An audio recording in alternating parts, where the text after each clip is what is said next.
제가 화요일날 좀 아팠어요. 그 아파가지고 지금 회복 계속 하고 있는데, 회복이 이게 보니까는 좀 됐다가 되면은 좀 제가 조심을 해야 되는데, 제가 조심성이 좀 없어가지고 말을 좀 많이 하다가 보니까 조금 목이 또 조금 이렇게 안 좋은 것 같아요. 그래서 하는데 오늘 목사님 목소리 되게 삑사리가 많이 나시네. 뭐 그런 거 별로 신경 쓰지 마시고 내용에 조금 집중하셔가지고 들으시면 될 것 같습니다. 지난 시간 우리는 성경에 자주 나오는 생명, 죽음, 복, 의와 같은 어떤 그런 용어들의 의미에 대해서 좀 같이 살펴봤습니다. 우리가 그러한 내용들을 주의 깊게 살펴보는 이유는요, 간단합니다. 바로 복음을 더 잘 이해하기 위해서죠. 여러분, 성경의 모든 내용은요, 결국 다른 것으로 가는 것이 아니라 복음으로 수렴이 됩니다. 때문에 교회의 목사는 설교를 통해 다른 것이 아니라 오직 복음의 꼴을 성도에게 먹여야 하고, 성도는 다른 것보다도 복음의 꼴을 잘 받아 먹어야 합니다. 그러니까 교회는 다른 것으로 위로받기를 거부하는 자들인 것이죠. 오직 예수와 예수의 십자가라는 진리, 즉 복음으로만 위로받고 배부름을 느끼며 힘을 얻는 자들인 것입니다. 또한 그것을 배우기를 힘쓰는 자들인 것이죠. 그렇다면 마땅히 우리의 모든 관심은 여러분 어디에 있어야 하는 게 맞겠습니까? 복음이신 예수 그리스도에게 있는 게 맞습니다. 그런데 오늘날 우리의 모습을 보면 어떻습니까? 예수 그리스도를 향한 관심보다는 그 외적인 것에 더 많은 관심을 둡니다. 그러니까 소위 하나님을 내 인생의 수단을 삼아서 내 뜻을 이루어내는 것, 내 소원이 성취되는 것, 내 문제가 해결되는 것, 뭐 그러한 것들에만 있다는 것입니다. 그래서 열심을 냅니다. 하나님 앞에 옷도 잘 차려입고 나오고, 또 찬양도 열심히 하고, 기도도 또 뜨겁게 하기도 합니다. 나름 구색은 열심히 갖춰놓고 있는 것이죠. 그러나 말씀의 꼴을 제대로 받아먹지를 못합니다. 그래서 그런 분들은 목사가 설교에 인간의 죄와 예수의 은혜, 십자가 복음만 설교를 하면은 막 비판을 하는 것이죠. 목사가 실력이 부족하다. 저 목사 아직 목회가 뭔지 모르는 것 같다. 설교는 저런 식으로 하면 안 된다. 그러한 식의 말을 서슴없이 하는 것입니다. 그리고 설교자들이 자신의 길을 즐겁게 해주는 그러한 이야기를 해주면 아멘, 아멘, 그렇게 막 눈물도 흘리고 감동을 받는 듯한 모습을 보이는 것이죠. 그리고 그것이 진짜 하나님이 기뻐하시는 일이다, 그렇게 생각을 합니다. 여러분 어떻습니까? 하나님이 우리 인생을 정말 부유하게 해주시고 승승장구해 주시는 것을 그분의 기쁨으로 삼습니까? 그분은 그것을 위해 우리를 성도요 교회로 부르신 것입니까? 여러분, 하나님이 진정 교회와 성도에게 원하는 것이 무엇이라고 생각하십니까? 예수 잘 믿고 이 땅에서 잘 먹고 잘 사는 것입니까? 남들 보기에 부족하지 않고 당당하게 사는 것입니까? 그렇지 않습니다. 하나님 앞에서 온전해지는 것입니다. 성도와 교회는 바로 그것을 위해 신앙 여정을 떠나 걸어가는 자들인 것이죠. 그 삶을 바로 신앙생활 또는 나그네의 인생길이라고 하는 것입니다. 그러면 적어도 교회는 여러분 어떤 곳이 되어야겠습니까? 올바른 말씀과 7일을 행사함으로 교회의 구성원들이 거룩하고 온전하게 지어가는 그 일에 힘을 내는 곳이 되어야 하는 것입니다. 그러니까 예수 잘 믿고 잘 먹고 잘 살게 되는 그 일에 힘을 내는 게 아니라 하나님이 말씀하신 대로 내가 거룩하니 너희도 거룩하라 하신 그 말씀에 순종하여서 거룩함의 온전함을 향해 힘을 내야 하는 것이죠. 쉽게 말해서 복음을 아는 일에 우리의 생명을 걸어야 한다는 것입니다. 그 일에 가장 앞선 자리에 있는 자들이 바로 목사요 장로임을 우리가 이미 확인했습니다. 그런데 여러분, 교회에는 목사와 장로만 있는 게 아닙니다. 권사도 있고 집사도 있고 또 성도들도 있습니다. 교회에는 다양한 직분들이 존재하죠. 그런데 이런 궁금함이 좀 들지 않으십니까? 하나님은 왜 다양한 직분을 허락하셨는가 하는 것입니다. 오늘날 여전히 많은 분들이 직분론에 대해서 오해가 많이 있는데, 오늘은 이 부분에 대해서 잠시 좀 말씀을 나누도록 하겠습니다. 여러분, 교회는 하나님의 신부로 온전히 거룩해지기 위해 존재합니다. 그러면 그 과정에서 주어진 직분 역시 무엇과 관련이 있겠습니까? 바로 거룩과 관련이 있습니다. 그러니까 모든 직분은 성도의 거룩함과 온전함을 위해 존재하는 것이죠. 에베소서 4장 11절과 12절 보시기 바랍니다.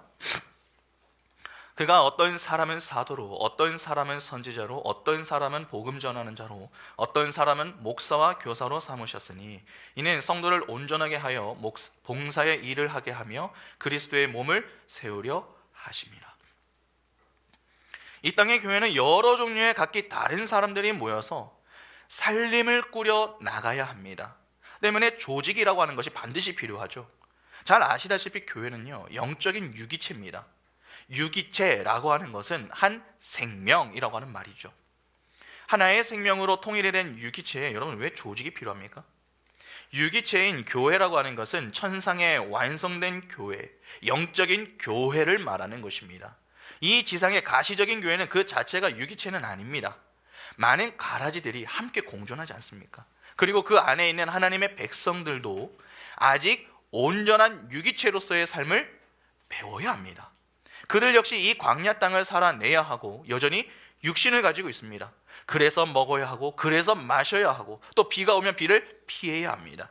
그리고 바람이 불면은 바람도 막아야 하겠죠. 거기에는 당연히 일손이 필요합니다.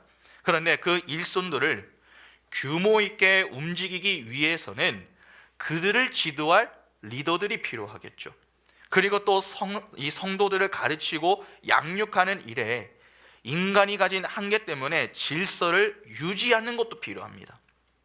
그래서 그러한 일들을 체계적이고 또 효과적으로 감당하기 위해서 조직이라고 하는 것이 필요한 것입니다.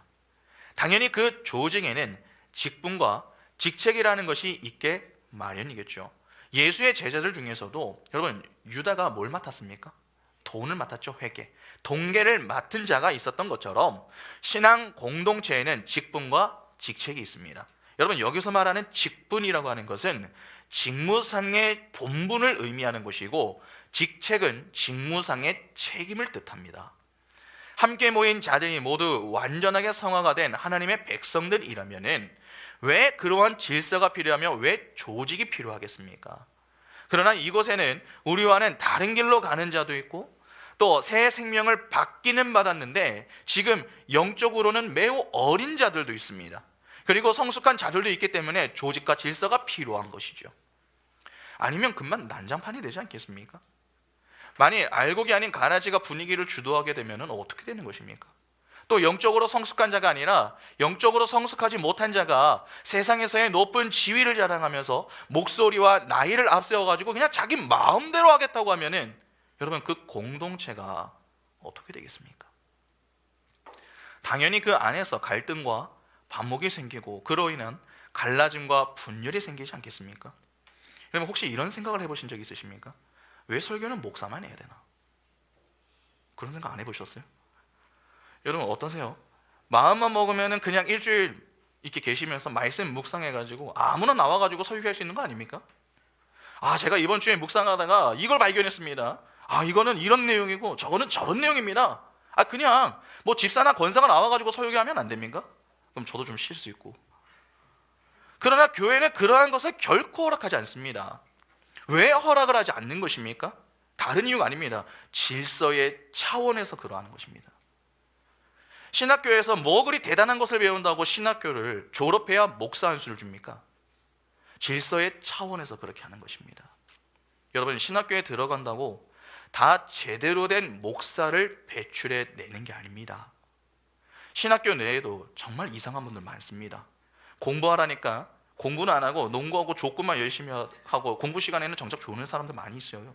또 경건생활 열심히 하라고 채플을 만들어 놨더니 그 채플에 집중하는 게 아니라 뒤에서 몰래 야구 동영상 보다가 징계받는 그런 분들도 있습니다. 이런 엉뚱한 모습들이 얼마나 많은지 모릅니다. 또한 가짜들도 많습니다. 그러나 질서의 차원에서 신학교를 졸업한 자에게 목사 안수의 기회를 주는 것입니다. 안 그러면은 어느 분이 그냥 나와가지고 오늘부터는 제가 목사랍니다. 그렇게 마음 맞는 사람들끼리 모여가지고 안수를 주고 설교시키는 그러한 문제가 생길 수 있는 것이죠. 그러면 누구나 목사가 되어서 성경을 가르치고 그렇게 되는 것입니다. 그러면 어떻게 되겠습니까? 완전히 그 이상한 집단이 되는 것입니다. 그러니까 질서의 차원에서 조직과 직분이 있는 것이죠. 그러나 교회 공동체의 직분과 직책은 모두 성도들을 온전케 하는 것을 목적으로 삼아야 합니다.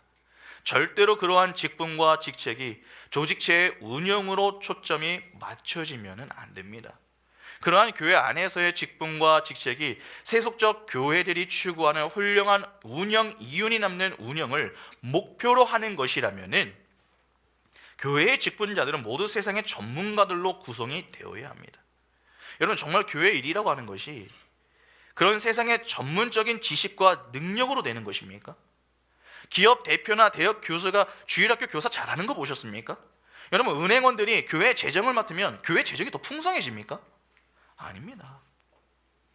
교회 일이라고 하는 것은 결코 그렇게 이루어지지 않습니다. 그래서 성경은 직분자들의 조건을 제시할 때에 그들이 가진 능력에 대해서는 이야기하지 않습니다. 디모데전서 3장 1절부터 13절 한번 보시기 바랍니다. 미쁘다 이 말이여 곧 사람이 감독의 직분을 얻으려 함은 선한 일을 사모하는 것이라 함이로다. 그러므로 감독은 책망할 것이 없으며 한 아내의 남편이 되며 절제하며 신중하며 단정하며 나그네를 대접하며 가르치기를 잘하며 술을 즐기지 아니하며 구타하지 아니하며 오직 관용하며 다투지 아니하며 돈을 사랑하지 아니하며 자기 집을 잘 다스려 자녀들로 모든 공손함으로 복종하게 하는 자라야 할지며 사람이 자기 집을 다스릴 줄 알지 못하면 어찌 하나님의 교회를 돌보리요? 새로 입교한 자도 말지니 교만하여져서 마귀를 정죄하는 그 정죄에 빠질까 함이요. 또한 외인에게서도 선한 증거를 얻은 자라야 할지니 비방과 마귀의 올무에 빠질까 염려하라. 이와 같이 집사들도 정중하고 일구 이혼을 하지 아니하고 술에 임박하지 아니하고 더러운 일을 탐하지 아니하고 깨끗한 양심에 믿음의 비밀을 가진 자라야 할지니 이에 이 사람들을 먼저 시험하여 보고 그 후에 책망할 것이 없으면 집사의 직분을 맡게 할 것이요. 여자들도 이와 같이 정숙하고 모함하지 아니하며 절제하며 모든 일에 충성된 자라야 할지니라. 집사들은 한 아내의 남편이 되어 자녀와 자기 집을 잘 다스리는 자일지니 집사의 직분을 잘하는 자들은 아름다운 지위와 그리스도 예수 안에 있는 믿음의 큰 담력을 얻느니라. 교회의 직분자들은 남들에게 좋은 평가를 얻고 가정을 잘 다스리고 신앙이 깊은 사람들이면 되는 것입니다. 거기 어디 교회의 직분자는 돈이 많아야 한다, 경영 능력이 있어야 한다, 추진력도 있어야 한다, 머리가 좋아야 한다, 그러한 내용이 어디 있습니까? 여러분, 고신헌법도 똑같습니다. 장로, 집사, 권사 자격을 보면요 이렇게 이야기합니다. 먼저 장로의 자격을 한번 볼까요? 정치 제6장 제65조 장로의 자격. 장로는 다음에 자격을 구비해야 한다. 40세 이상 66세 미만인 남자 세례 교인으로 무음하게 7년을 경과한 자, 신앙과 행위가 복음적이고 본이 되는 자, 상당한 식견과 통솔력이 있는 자, 공적 사적 생활에 부끄러운 것이 없는 자, 자기 집을 잘 다스리는 자, 성품이 원만하며 덕망이 있는 자, 본 교회에 등록한 후 3년 이상 경과한 자, 단 미조직 교회는 노예 결의로 그 기간을 단축할 수 있다. 다음은 집사의 자격입니다. 35세 이상 66세 미만의 세례 교인으로 무음하게 5년을 경과한 자, 좋은 명성과 진실한 믿음과 지혜와 분별력이 있는 자, 행위가 복음적이고 생활에 모범이 되는 자, 본 교회에 등록한 후 2년이 경과된 자. 자, 마지막으로 권사의 자격 조건입니다. 제81조 권사의 자격, 권사는 다음의 자격을 구비해야 한다. 45세 이상 66세 미만의 여자 세례 교인으로 무음하게 5년을 경과한 자, 행위가 복음에 적합하고 생활에 모범이 되는 자, 좋은 명성과 건전한 판단력을 가진 자, 본 교회에 등록한 후 2년 이상 경과된 자. 여러분 어떠세요? 장로와 집사, 권사 그 자격 가운데 학벌, 능력, 재정 상태에 관한 내용이 하나라도 있습니까? 없습니다. 모든 직분의 자격 조건에 요구되는 것 하나밖에 없습니다. 복음에 합당한 자인가 하는 것입니다. 여러분, 교회 직분자들은 성도의 온전함을 위해 존재하는 자들이지 결코 교회를 운영하는 자들이 아닙니다. 교회는 능력 있는 사람들이 그들의 능력을 발휘해서 훌륭한 업적을 만들어내는 곳이 아닙니다. 자꾸 업적을 남기려고 하면 안 됩니다. 그거 잘못된 겁니다. 그렇게 직분과 직책이라고 하는 것이 성도들의 온전함을 위해서만 존재하는 것이라면은 그 교회 안에서 제일 중요한 분이 누구겠습니까? 바로 여러분입니다. 여러분을 온전하게 만들어 천국에 데리고 가고 싶으셔서 하나님이 소모품으로 세우신 것이 바로 직분자입니다. 목사가 그러하고 장로나 권사, 안수 집사 등 모든 사역자들이 그러한 역할을 하는 것입니다. 그리고 그렇게 소모되어져 가면서 그 직분을 통해 직분자 자신도 거룩하고 온전하게 지어져 가게 되는 것입니다. 여러분, 직분이라고 하는 것은 그 이상도 그 이하도 아닙니다. 목사, 장로, 부장 집사, 순장 그러한 자리에는요, 그 자리에 앉을 만한 능력이 있어서 앉게 되는 게 아닙니다. 거기에 앉혀놓지 않으면은 그나마 신앙생활을 잘 하지 못할 자들을 앉혀놓는 것입니다. 그러면 저 같은 목사는요, 저 같은 자는 목사를 시키지 않으면은 절대로 예수를 바르게 믿지 못할 자일 것을 아시기에 하나님이 목사를 시켜서 붙들어 놓으신 것입니다.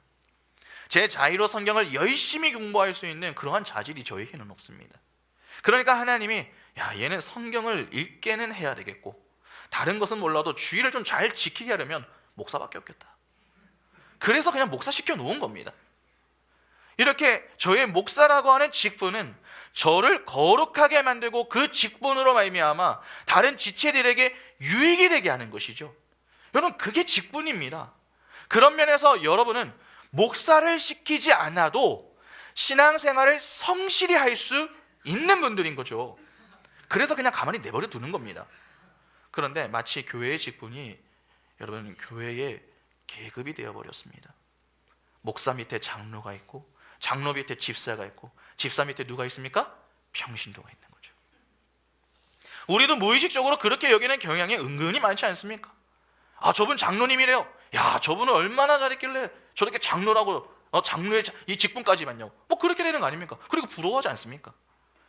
여러분, 그러나 이는 매우 잘못된 것입니다. 교회에는 계급이라고 하는 것이 존재할 수 없습니다. 교회는 에베소서의 말씀처럼 거룩이라는 목표 지점을 향해 함께 손을 잡고 연결되어 가는 형제 자매만 있을 뿐입니다. 그러면 우리 목사, 장로, 집사 다 없애버려야 합니까? 일부 교회들의 경우 직분을 받을 때 돈을 요구한다 하죠. 전에 제가 유튜브를 보니까 한국 기독교의 부패를 지적하는 영상을 좀 본 적이 있습니다. 어느 분이 교회에서 안수집사 명단에 올라갔는데 수백만 원 임직 특별 헌금을 내라는 조건이 붙었다고 합니다. 그런데 당시에 그 명단에 올라간 그분이 사업이 쫄딱 망해가지고 빚더미에 놓여있어 도저히 헌금을 낼 이 형편이 되지를 못했던 것이죠. 그러니까 결국 안수집사 임직은 없었던 것으로 처리가 되었다고 합니다. 문제는 그러한 경우가 은근히 많다는 것이죠. 적지 않은 교회들이 장로나 권사 등 임직을 앞둔 분들에게 직분 헌금을 하라 그렇게 이야기를 합니다. 안수집사 500만 원, 권사 500만 원, 장로는 1000만 원 또는 그 이상을 요구하는 것도 있죠. 그러니까 마음이 있어도 돈이 없으면 직분을 받지 못하는 처지가 되는 것입니다. 이미 직분을 받기 전부터 있는 자와 없는 자를 구분하고 있는 것이죠. 직분을 받기 전부터 그러한 모습이 있으니까 당연히 여러분 직분을 받고 난 이후에는 어떻게 되겠습니까? 자기 목소리를 내는 것이죠. 여러분, 잘못해도 한참 잘못된 것입니다. 현대판 매간 매직의 모습이죠. 직분을 받는데 왜 돈이 필요합니까? 그리고 그 돈으로 인해서 왜 교회 안에 계급이 생겨나야 합니까? 자꾸 이러한 문제들이 생겨나니까 이에 대한 반동으로 직분은 필요 없다, 그러한 극단적인 현상의 모습들이 자꾸 나타나는 것입니다. 때문에 한국 교회들은 깊은 반성이 필요한 것이 사실입니다. 그러나 잘못에 대한 반성과 직분 자체를 없애는 것은 다른 문제입니다. 교회는 직분이 반드시 필요합니다. 왜 직분이 필요한 것입니까? 교회의 거룩을 위해 필요합니다. 그렇게 실수 많고 흠이 많고 여물지 않은 직분자들의 실수로 본인들이 성장합니다. 그리고 그러한 모습들 속에서 신자들이 같이 크는 것입니다. 그래서 교회에는 여러분이 보시기에 엉터리 같이 보이는 장로, 집사, 목사, 사역자들이 그렇게 많이 있는 것입니다. 여러분, 교회는 무슨 일을 하는 단체가 아닙니다. 직분자와 신자들이 함께 손을 잡고 거룩을 향해 지어져 가는 공동체입니다. 재정 운영을 잘 못해가지고 교회 전체가 이 거리에 나앉게 되었다 해도 그것으로 당사자와 교회 구성원들이 하나님의 백성으로서 배워야 할 무언가를 배웠다면 괜찮습니다. 집사들이 엉터리 같은 목사를 데려와가지고 부흥회를 했습니다. 그런데 그 설교를 들으면서 야, 참 세상에는 가짜들도 많구나, 그런 걸 배웠으면 충분한 것입니다. 그것도 잘한 겁니다. 여러분, 왜? 깨달음이 주어지지 않았습니까? 교회는 하나님을 배우고 하나님 나라의 삶의 원리만 배우면 되는 것입니다. 그것을 잘 배우다가 하나님께서 부르시면은 예, 하나님 제가 가겠습니다, 그렇게 순종하여 가면 되는 것이죠. 그런데 뭘 자꾸 남겨놓으려고 합니까? 세상 사람들은 어떤 사람을 판단할 때에 그가 한 일을 가지고 평가를 하죠. 그것을 성과주의, 세속주의라고 합니다. 최근 방송하고 있는 사극 드라마 고려전쟁의 이 거란군을 무찌는 강감찬, 또 일본의 침공에 맞서 우리나라 바다를 지켜낸 이순신, 이런 식으로 그들이 해놓은 일을 가지고 우리는 그 사람을 평가를 하죠. 이 사람은 훌륭한 사람, 이 사람은 안 되는 사람. 그런데 하나님은요, 사람이 해놓은 일에는 별로 관심이 없습니다. 하나님은 분명 우리에게 요구하는 무언가 행하라, 그렇게 요구를 하시기는 합니다. 그러나 우리에게 요구되는 행함은 우리가 생각하는 것처럼 우리의 능력으로 만들어 내놓는 업적을 말하는 게 아닙니다. 마태복음 7장 15절부터 23절 한번 보시기 바랍니다. 거짓 선지자들을 삼가라. 양의 옷을 입고 너희에게 나아오나 속에는 노략질하는 일이라. 그들의 열매로 그들을 알지니 가시나무에서 포도를 또는 엉겅퀴에서 무화과를 따겠느냐. 이와 같이 좋은 나무마다 아름다운 열매를 맺고 못된 나무가 나쁜 열매를 맺나니, 좋은 나무가 나쁜 열매를 맺을 수 없고 못된 나무가 아름다운 열매를 맺을 수 없느니라. 아름다운 열매를 맺지 아니하는 나무마다 찍혀 불에 던져지느니라. 이러므로 그들의 열매로 그들을 알리라. 나더러 주여 주여 하는 자마다 다 천국에 들어갈 것이 아니요 다만 하늘에 계신 내 아버지의 뜻대로 행하는 자라야 들어가리라. 그 날에 많은 사람이 나더러 이르되 주여 주여 우리가 주의 이름으로 선지자 노릇하며 주의 이름으로 귀신을 쫓아내며 주의 이름으로 많은 권능을 행하지 아니하였나이까 하리니, 그때 내가 그들에게 밝혀 말하되 내가 너희를 도무지 알지 못하니 불법을 행하는 자들아 내게서 떠나가라 하니라.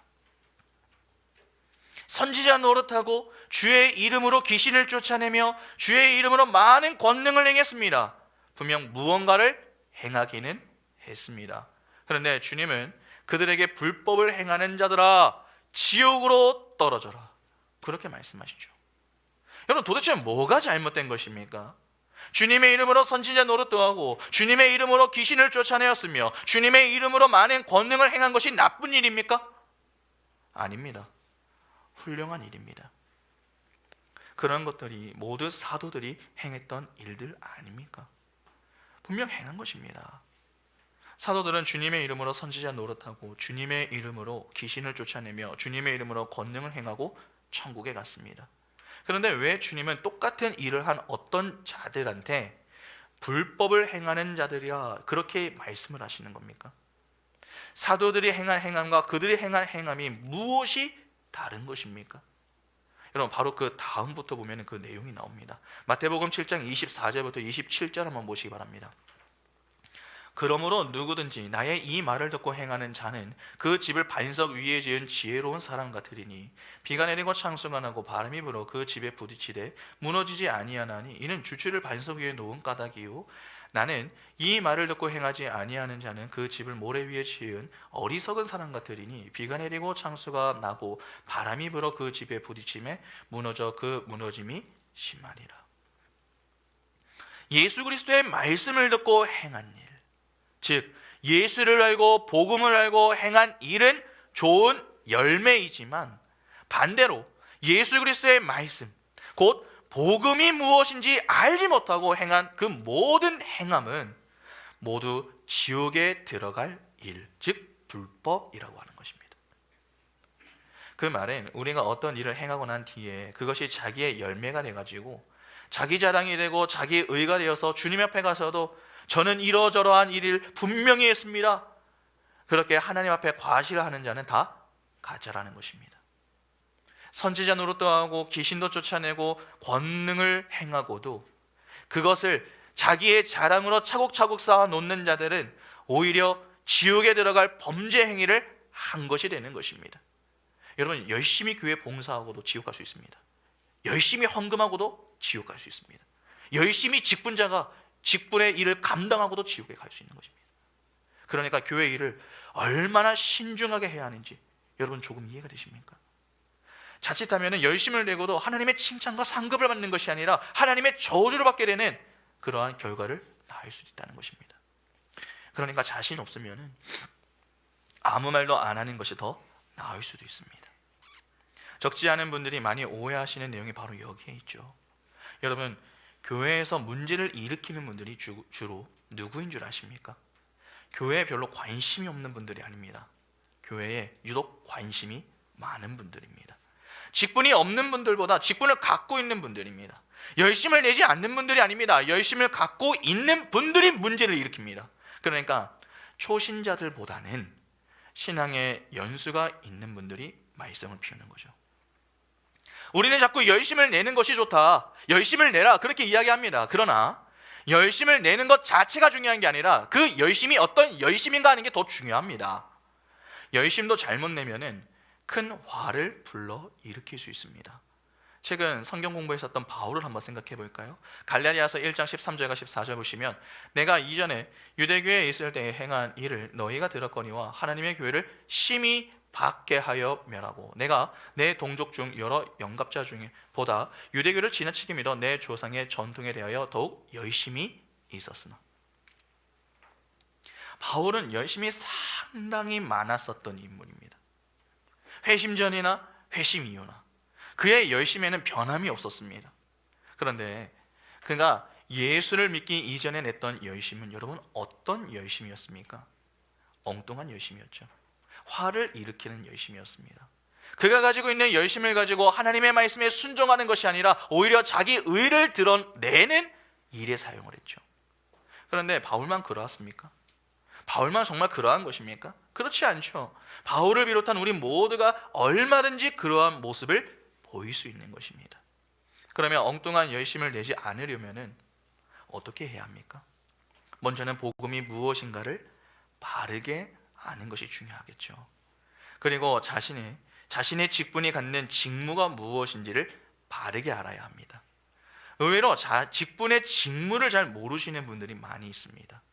장로가 무슨 일을 하는지, 권사가 무슨 일을 해야 하는지 모르는 것입니다. 그러니까 직분을 가지고 있기는 하는데 정작 제대로 된 일은 하지는 않고 그냥 목소리만 자꾸 커지는 것이죠. 아닙니다. 직분자들은 자신의 직무가 무엇인가를 바르게 알아야 합니다. 그래야 잘못된 열심을 내어 공동체에 피해를 주지 않고 공동체의 필요를 채워줄 수 있는 것이죠. 그러면 장로, 권사, 집사의 직무는 무엇입니까? 고신원법은 이렇게 이야기합니다. 정치 제6장 제66조 장로의 직무. 장로의 직무는 다음과 같다. 1. 목사와 협력하여 행정과 권징을 관리하는 일. 2. 교회의 영적 상태를 살피는 일. 3. 교인을 신방 위로 교훈하는 일. 4. 교인을 권면하는 일. 5. 교인들이 설교대로 신앙생활을 하는 여부를 살피는 일. 6. 언약의 자녀들을 양육하는 일. 7. 교인을 위해 기도하고 전도하는 일. 8. 목회에 필요한 제반 사항을 목사에게 상의하고 돕는 일. 다음은 집사의 직무입니다. 제76조 집사의 직무. 집사는 당회의 지도 아래 교회의 봉사와 교회의 서무, 회계와 구제에 관한 사무를 담당한다. 자, 마지막 권사의 직무입니다. 제82조 권사의 직무. 권사는 당회의 지도 아래 교인을 신방하되 특히 병자와 궁핍한 자, 환난당한 자, 시험 중에 있는 자와 연약한 자를 위로하고 격려하며 교회의 덕을 세우기 위하여 힘쓴다. 이것이 바로 직분자들이 해야 할 일들입니다. 방금 살펴본 내용들에 따르면 장로, 집사, 권사는 모두 교회 공동체의 필요를 채워주는 일을 합니다. 하나님의 교회가 아프지 않도록 함께 거룩해지는 그 일에 마음을 모으고 힘을 쏟을 수 있도록 돕는 일들을 하는 것이죠. 그 어디에도 자신을 과시하거나 자랑할 수 있는 그러한 내용이 없습니다. 그런데 어떻습니까? 오늘날 대부분의 교회들을 보면은 직분자들이 이러한 직무를 잘 감당하고 있습니까? 아닙니다. 장로님들이 신방하는 일을 보신 적이 있으십니까? 교인들의 영적 상태를 살피며 위로와 교훈과 권면을 하는 장로님들이 과연 몇 분이나 계십니까? 교회를 다니면서 장로님들의 전화 한 통 받지 못하는 분도 있습니다. 어느 교회는 평생 담임 목사의 전화 한 번도 받지 못하는 경우도 있죠. 여러분, 집사와 권사는 어떻습니까? 진짜 교회의 덕을 세우는 일에 전심전력하는 분들이 몇 분이나 계십니까? 대부분의 경우 텃세를 부리며 교회의 덕을 세우는 것이 아니라 교회의 본을 보이는 것도 아니죠. 반대로 시험에 들게 하고 상처를 주는 것입니다. 이에 어떤 분들은 그런 직분자들 때문에 상처를 받아가지고 그냥 교회를 떠나는 경우입니다. 하나님이 싫어서가 아니라 하나님을 믿어 직분을 받은 그 직분자들 때문에 교회를 떠나는 것입니다. 여러분, 이상하지 않으세요?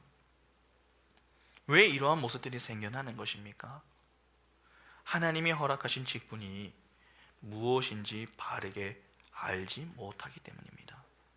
누가복음 17장 7절부터 10절 보시면, 너희 중 누구에게 밭을 갈거나 양을 치거나 하는 종이 있어 밭에서 돌아오면 그들어 곧 와 앉아서 먹으라 말할 자가 있느냐? 도리어 그들어 내 먹을 것을 준비하고 띠를 띠고 내가 먹고 마시는 동안에 수종 들고 너는 그 후에 먹고 마시라 하지 않겠느냐? 명한 대로 하였다고 종에게 감사하겠느냐? 이와 같이 너희도 명령을 받은 것을 다 행한 후에 이르기를 우리는 무익한 종이라 우리가 하여야 할 일을 한 것뿐이라 할지니라. 하나님의 백성들은 이렇게 무슨 일을 하고도 전혀 생색을 낼 수 없는 무익한 종으로 일을 하는 자들입니다. 마땅히 해야 할 일이고 자연스럽게 나와야 하는 그 행위를 한 것이기 때문에 어떤 일을 했어도 결코 자랑할 일이 없는 것입니다. 그래서 최후의 심판 때에 양과 염소의 심판 때 양들이 자기들이 한 일을 거역하지 못하는 것이죠. 왜냐하면 양들은 자기가 한 일을 가지고 자기를 증명하고 또 자기의 자랑을 삼지 않는 자들이기 때문에 그렇습니다. 여러분, 마태복음 25장 31절부터 39절에 보시면 이렇게 말씀합니다. 인자가 자기 영광으로 모든 천사와 함께 올 때에 자기 영광의 보좌에 앉으리니 모든 민족을 그 앞에 모으고 각각 구분하기를 목자가 양과 염소를 구분하는 것 같이 하여 양은 그 오른쪽에 염소는 그 왼쪽에 두리라. 그때에 임금이 그 오른쪽에 있는 자들에게 이르시되 내 아버지께 복을 받을 자들이여 나와 창세로부터 너희를 위하여 예비된 나라를 상속받으라. 내가 줄일 때에 너희가 먹을 것을 주었고 목마를 때에 마시게 하였고 나그네 되었을 때에 영접하였고 헐벗었을 때에 옷을 입혔고 병들었을 때에 돌보았고 옥에 갇혔을 때에 와서 돌보았느니라. 이에 의인들이 대답하여 이르되 주여 우리가 어느 때에 주께서 줄이신 것을 보고 음식을 대접하였으며 목마르신 것을 보고 마시게 하였나이까? 어느 때에 나그네 되신 것을 보고 영접하였으며 헐벗으신 것을 보고 옷 입혔나이까? 어느 때에 병드신 것이나 옥에 갇히신 것을 보고 가서 배웠나이까? 하리니. 너희가 이러이러한 행위를 했기 때문에 내가 너희를 천국에 보낸다. 그러니까 사람들이 갸우뚱하는 것이죠. 우리가 언제 했지? 전혀 기억이 없는 겁니다. 여기서 우리는 하나님이 우리에게 요구하시는 우리의 행할 일이 어떤 것인지를 알 수 있습니다. 여러분, 양들이 한 일이 전부 어떤 일입니까? 주님이 줄이시면 음식을 대접했고 주님이 목말라 하시면 물을 드려 물을 마시게 도움을 드리는 것이었죠.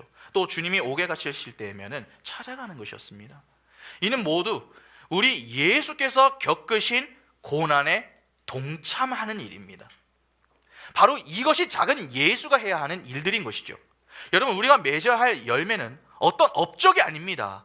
예수 그리스도와 연합이 되어서 예수 그리스도의 고난에 동참하는 자의 삶을 사는 것이죠. 그것이 우리가 해야 할 일입니다. 여러분, 우리가 열심히 선교를 했습니다. 그래서 많은 자들이 교회를 나왔습니다. 하나님이 기뻐하시는 열매는 그 사람들이 교회에 나온 게 아닙니다. 그것은 하나님이 하실 일입니다. 선교에 참여한 자들이 선교 활동을 통해 사람의 마음을 품게 되고 또 인내하게 되며 온유한 심령으로 변해가게 되는 것, 그것을 열매라고 하는 것입니다. 병든 사람이 기도를 열심히 해서 병이 나은 것을 열매라 하지 않습니다. 병든 사람이 그 병을 통해서 인간의 유한함과 생명의 부질없음을, 하나님 나라의 소중함을 깨닫게 되는 것, 그걸 열매라고 하는 것입니다. 공부를 잘해서 사업을 잘 꾸려서 세상 사람들에게 예수 믿는 자로서 본때를 보여주는 것이 하나님이 요구하시는 열매가 아닙니다. 사업이 망했어도 하나님으로만 기뻐할 수 있는 그 그리스도인의 희락을 열매라고 하는 것입니다. 그것이 교회가 해야 할 일이고 직분자들의 일인 것입니다. 그러한 사랑, 희락, 화평, 오래 참음, 온유함과 같은 성령의 열매는 우리가 그리스도의 고난에 동참함으로써 얻을 수 있는 것들이죠. 여러분, 환난 없이 어떻게 인내를 배웁니까? 고통 없이 어떻게 하늘의 희락을 깨닫습니까? 훈련 교관이 없이 어떻게 온유함을 배울 수 있습니까? 우리는 그리스도의 고난에 동참하면서 그러한 열매를 맺게 되는 것입니다. 그런데 그러한 열매들은 우리가 알지 못하는 부지불식간에 조금씩 맺혀지기 때문에 양들이 나중에 우리가 언제 그랬습니까? 그렇게 되묻게 되는 것이죠. 그 열매들은 우리 안에 계신 예수에 의해서 맺혀지는 것이기 때문에 우리는 좋은 나무이신 예수 그리스도께만 붙어 있으면 되는 것입니다. 여러분, 그것이 요한복음 15장에 나오는 포도나무의 비유 이야기인 것이죠. 그러한 자들에게는 인생의 성공과 실패의 개념이 바뀌게 됩니다. 내가 이루어 놓은 일을 절대 여러분 자랑하지 마시기 바랍니다. 그 일을 성공을 하든 실패를 하든 그 일들을 통해 나를 만져주시고 나를 거룩하게 만들어 가시며 내 안에 열매를 맺게 하시는 주님으로 인해 기뻐하게 되는 것입니다. 때로는 배반을 당하고 또 때로는 멸시를 당하고 또 때로는 수치를 당하면서도 내 안에 계신 예수 그리스도, 그 예수 그리스도가 맺으시는 열매가 맺혀진다면 그 삶은 여러분 실패한 것이 아니라 성공적인 그리스도인의 삶이 되는 것입니다. 나 같은 인간은 그 영광스러운 그리스도의 고난에 동참시키셔서 이렇게 열매를 맺어 가시다니 내가 몸둘 바를 모르겠구나. 여러분, 그게 우리 고백이 되어야 하는 것입니다. 예수를 믿는다고 하는 것은 그런 것입니다. 예수를 믿으면 이 세상에서 어떤 보상을 받게 된다 가르치는 자들 다 적 그리스도입니다. 하나님의 사람 아벨이 여러분 어떤 보상을 받았습니까? 가인에게 맞아 죽었습니다.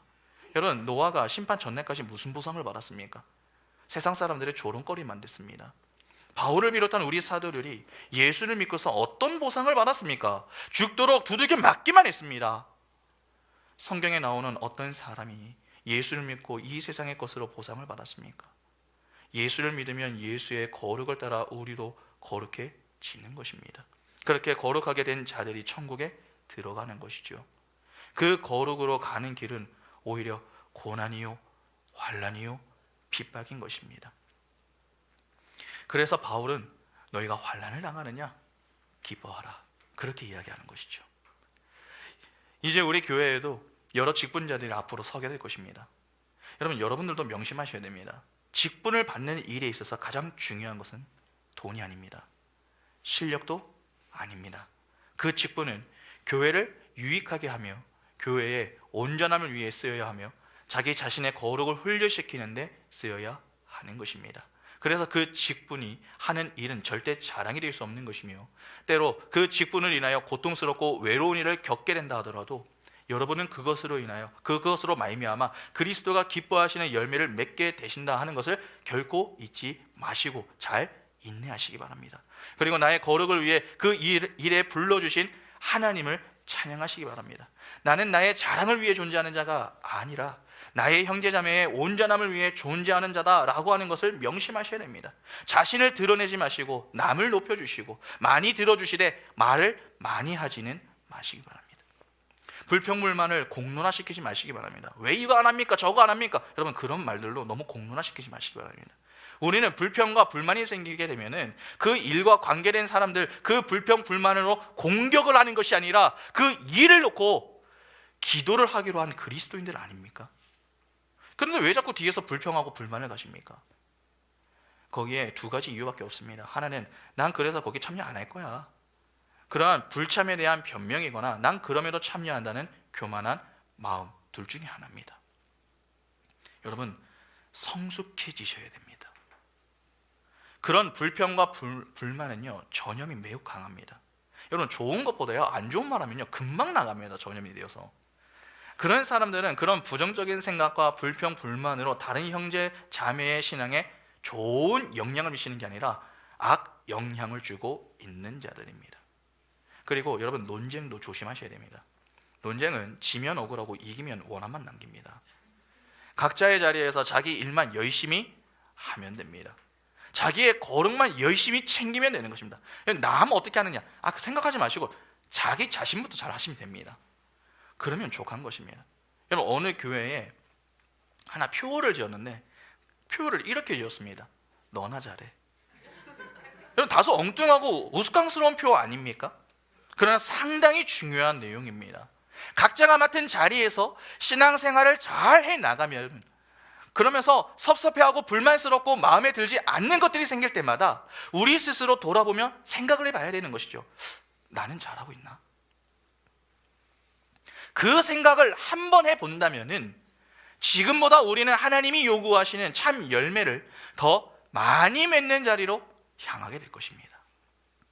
그런 점에서 오늘 우리는 여러분, 바울의 고백을 귀 기울여 들을 필요가 있습니다. 오늘 본문을 한번 다시 보시기 바랍니다. 골로새서 1장 25절부터 29절입니다.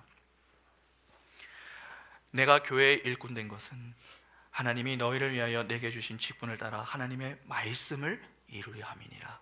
이 비밀은 만세와 만대로부터 감추어졌던 것인데 이제는 그의 성도들에게 나타났고 하나님이 그들로 하여금 이 비밀의 영광이 이방인 가운데 얼마나 풍성한지를 알게 하려 하심이라.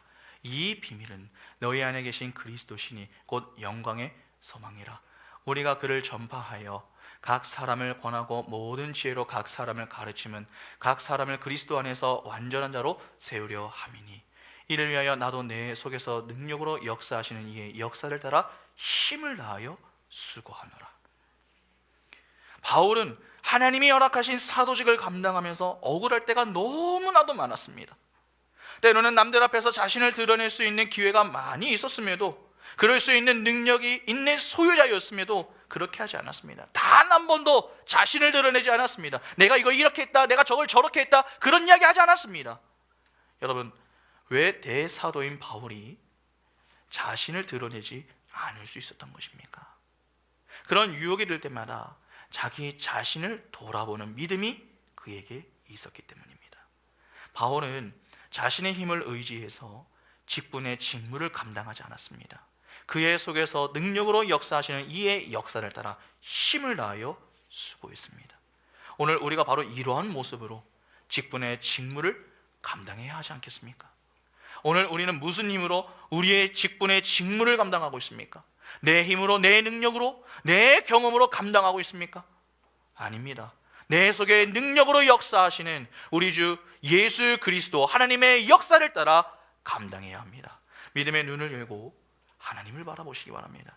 남을 보기에 앞서서 먼저 자기 자신을 돌아보시기 바랍니다. 겸손히 하나님의 선한 뜻을 바라보시기 바랍니다. 그리고 그 선한 뜻을 확인했을 때 믿음으로 그 말씀에 순종할 수 있는 은총이 있기를 바랍니다. 그리하여 우리 모두가 하나님이 주신 직분과 직무를 바르게 감당함으로 주님 만나는 그날에 이르기까지 주님 주신 그 사명을 잘 감당하여 주께 영광 돌리는 복된 인생이 다 될 수 있기를 간절히 소망합니다. 우리 이 시간 같이 함께 찬양하겠습니다.